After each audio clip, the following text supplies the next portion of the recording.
السلام علیکم، میرا چاند میرا مکھن میری ملائی، میں آیا ہوں ازبکستان دورے پہ۔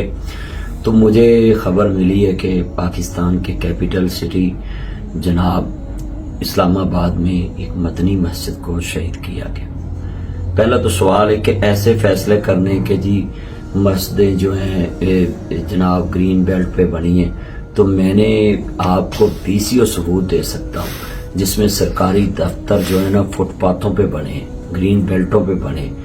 آیا کہ ایک مسجد کو آپ ادھر سے ختم کر کے جو 100-150 سال نسل در نسل اس کے بانی موجود ہیں، تو اس کو ختم کر کے آپ کون سی خوبصورتی لانا چاہتے ہیں؟ آپ خدا کا خوف کھائیں، یا آپ کہتے ہیں کہ یہ مسلم لیگ کی حکومت ہے، آپ مسلم نام کا ہی حیا کر جائیں۔ آپ دوسروں کو کہتے تھے کہ یہودی ایجنٹ ہے، تو آپ اپنے بھی گریبان میں جھانک لیں۔ اب میں آپ کو حوالے دینے لگا ہوں کہ یہ گرین بیلٹ کی طرح مارگلا نیشنل پارک میں بھی تعمیرات پر پابندی ہے، تو کیا TKR نامی ہوٹل کو بھی گرایا جائے گا؟ یہ میں نے ساری معلومات اکٹھی کی ہے۔ گرین بیلٹ کی طرح آگے گنز اینڈ کنٹری کلب کی نیشنل پارک کے حدود میں نہیں، اس پر قانون کب لاگو ہوگا بتائیں؟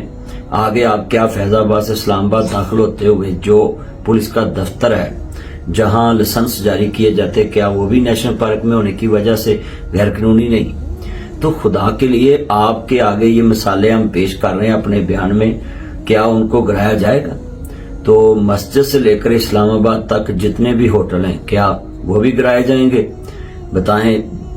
گرین بیلٹ کا اگر حکومت کہتی ہے کہ یہ، اور جو ملحد لوگ ہیں اور جو ان حکومتوں کے ٹٹو ہیں جو اپنی اپنی پارٹیوں کو پوچھ دیں، میں نے پہلے کہا تھا کہ یہ جو پارٹیاں ہیں نا سیاسی، ان کے ورکر اب کلمہ ان کی باتوں کا پڑھتے ہیں، کلمہ تو حضور کا پڑھا ہے، ان کی بات آنکھیں بند کر کے ماننی ہے، ان کی بات نبی محمد سے وفا تو نے تو ہم تیرے ہیں، ان سے وفا کرنی ہے۔ یہ تو جناب ساری پارٹیاں اپنی مفاد کی حکومت لے کر آتی ہیں، تو اب ہمیں چاہیے کہ جتنے یہ ہمارے چند مکھن ملائی ہیں، میں نے اتنی چیزوں کا حوالہ دیا ہے، گرین بیلٹوں کا بہانہ مت بنائیں۔ رستہ اگر وہ 100-150 سال اگر اس کی تاریخ ہے، اگر 2-3 نسلیں اس کے ساتھ وابستہ ہیں، تو آپ کیا، یہ اسلام آباد ایک گاؤں میں جناب اعلیٰ آ کے وان اقتدار بنا تھا، کتنے گاؤں ادھر جناب ایکوائر کیے گئے، تو یہ گاؤں کی مسجدیں آج تک منگلا ڈیم میں بھی بڑھی، وہ تو نہیں گرائی گئی۔ جب پانی اترتا تو ادھر کتنے مزار ہیں، لوگ ادھر جاتے ہیں۔ تو میں سب کو کہوں گا کہ اس ٹائم حکومت ہوش کے ناخن لے، اور علماء کرام اور عوام ایک پیج پہ ہوتی ہے۔ آپ کو پتہ، جب ہم نے کبھی روڈوں پہ نکل کے آپ کی حکومت گرانے کی بات ہی نہیں کی، کیوں؟ ہم تو صرف بات کرتے ہیں کہ عوام کے حق کی جائز جو حق ہو، تو آپ مسجد گرانا، سارا پاکستان ٹھیک ہو گیا، سارے پاکستان کے قرضے اتر گئے، سارا پاکستان اس ٹائم ہر ادارہ نفع میں چلے گئے۔ یہ تجاوزات کے نام پہ آپ کو صرف نوکری کرنی آتی ہے، ڈیوٹی کرنی آتی ہے، حکومت چلانی آتی، کبھی غریبوں کی چھاپڑیوں پہ حملہ کرتے ہو، کبھی دکانوں پہ حملہ کرتے ہو، کبھی بازاروں پہ حملہ کرتے ہو، اور پھر کہتے ہو کہ ہم نے جگہ چھڑا لی، وہ ان کے شٹر تو پھر ادھر ہی ہیں، رہنا تو ان کے آگے ان کے ٹیبل ہیں۔ تو خدا کا خوف کھائیں۔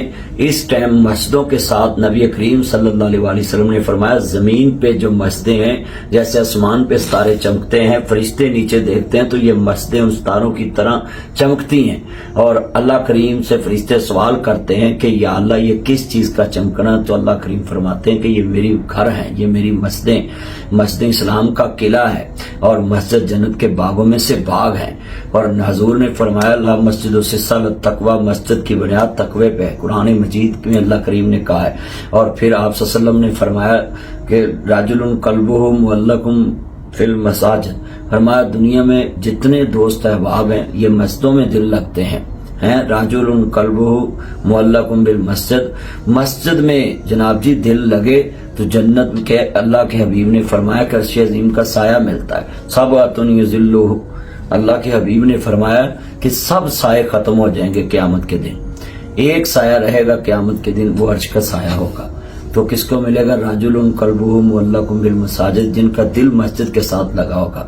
تو اس لیے میں سارے حکومتی نمائندوں سے کہوں گا، اب کدھر گئے سارے؟ یہ 50 نبی مسجدوں کے بارے فیصلہ کر دیا ہے کہ یہ جی حسن ختم کرتے ہیں۔ کیا مسجدوں، آپ اپنے فیصلے میں سے یہ لفظ ختم کریں کہ مسجد حسن ختم کرتی ہے۔ آپ لکھتے وقت سوچتے نہیں کہ ہم نے کیسے لفظ لکھنے ہوتے ہیں؟ یہ کون فیصلے لکھتا ہے، کون کرتا ہے؟ خدا کے لیے پاکستان اسلامی جمہوریہ پاکستان ہے، یا اسلامی لفظ اتار دیں۔ آپ بھی کہیں کہ یہ سیکولر ملک ہے تو پھر آپ کو کوئی جناب اعلیٰ کوئی بات نہ کرے۔ تو جب آپ نے چورن یہ پہلے بیچا ہے کہ پاکستان کا مطلب کیا لا الہ الا اللہ، تو پھر ہماری نسلوں نے قربانی دی، ہمارے بڑے امرتسر سے آئے تو ہم نے قربانی دے کے پاکستان بنایا تھا۔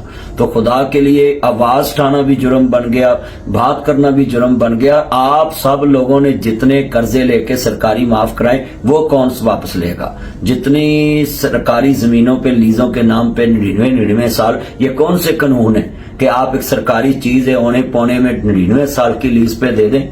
تو نسلوں کی نبی اس زمین کی پراپرٹی کی کرائے کی مد میں اربوں روپیہ بن جاتا ہے، تو آپ نے اونے پونوں پہ ٹکوں پہ لیز پہ دی ہوئی زمینیں۔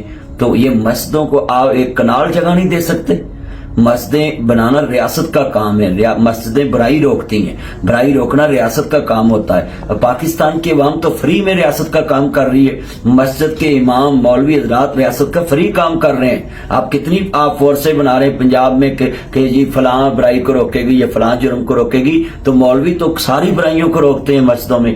تو خدا کے لیے ہوش کے ناخن لیں، ہم اس تحریک میں ہر اس بندے کے ساتھ ہیں جو مسجد کے لیے کھڑا ہوگا، ہم مسجدوں کے ساتھ ہیں۔